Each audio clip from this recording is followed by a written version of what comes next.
My name is Lee Norman, and I'm a physician.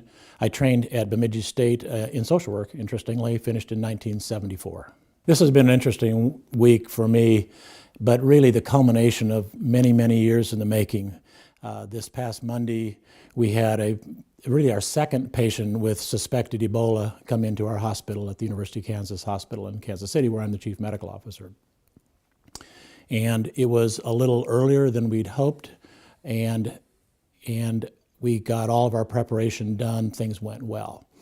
But how did I get to be in a situation as a chief medical officer taking care of suspected Ebola patients in the Midwest is an interesting story.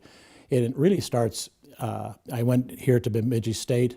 From here went to medical school, and at the same time got a low draft number, went into the United States Air Force, which is relevant to this more recent week in the sense that I went ahead as part of my training in the Air Force and became an Air Force flight surgeon. I went to aerospace medicine training, but along with that was training in biological and chemical warfare, which was viewed to be important at the time.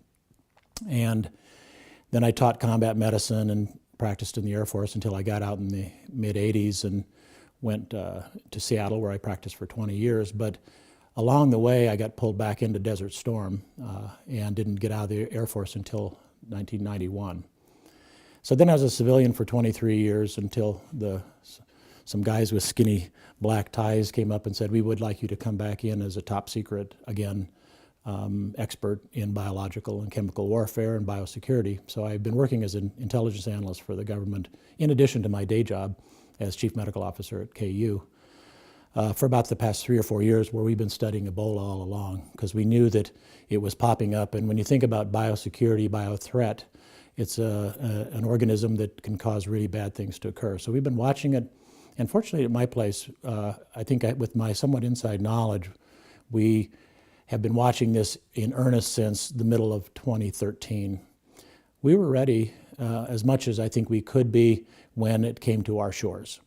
So just a week ago, we thought what we knew our game plan was going to be, and we realized from other places in Atlanta and Dallas that it wasn't going to be sufficient preparation. It was sufficient for that week, but things changed, and we had to be kind of fast on our feet.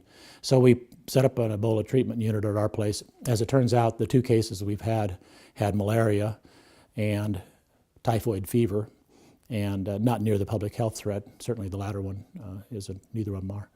And, but we were ready. And those 2 cases were both within the Ebola window of time of 21 days. So even though they had those 2 things, it didn't mean they didn't have Ebola until we got confirmatory testing, et cetera. But that was a tense few days. We are not standing down.